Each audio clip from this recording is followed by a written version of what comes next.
Cancer প্রতিরোধ করতে সক্ষম একটি টিকা প্রস্তুত করেছে রাশিয়া, যা শিগগিরই রোগীদের মধ্যে বিতরণ করা হবে বিনামূল্যে।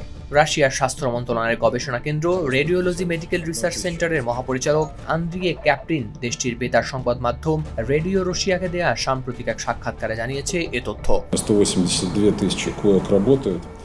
তিনি জানান, আশা করছি 2025 সালের শুরুর দিকেই জনগণের জন্য আমরা এই টিকা উন্মুক্ত করতে পারব। 15 ডিসেম্বর রোববার রাশিয়ান সংবাদ সংস্থা তাস এক প্রতিবেদনে নিশ্চিত করেছে এ তথ্য। বসুন্ধরা টিস্যুতে ছাড়ের ছড়াছড়ি। বসুন্ধরা টিস্যু নিয়ে এলো নিশ্চিত ছাড়।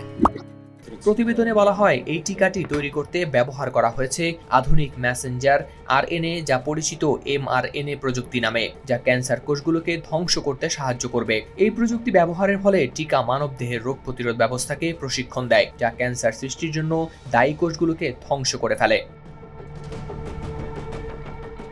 রাশিয়ার বেশ কয়েকটি প্রথম সারির ক্যান্সার গবেষণা কেন্দ্রের সঙ্গে সমন্বিতভাবে টিকাটি প্রস্তুত করেছে স্বাস্থ্য মন্ত্রণালয়। রাশিয়ার শীর্ষস্থানীয় মেডিকেল গবেষণা কেন্দ্র Gamaleya national research centre for epidemiology and মাইক্রোবায়োলজির তত্ত্বাবধানে টিকার মেডিকেল ট্রায়ালও শেষ হয়েছে। ট্রায়ালের ফলাফল পর্যালোচনা করে জানা গেছে, এই টিকা টিউমার তৈরি হওয়ার এবং ক্যান্সার কোষ শরীরের অন্য জায়গায় ছড়িয়ে পড়ার বিরুদ্ধে বেশ কার্যকরী।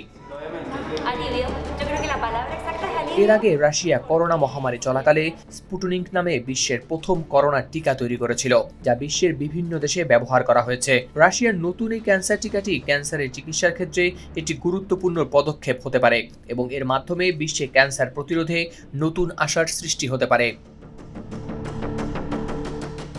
হাওলাদার শামীম, RTV।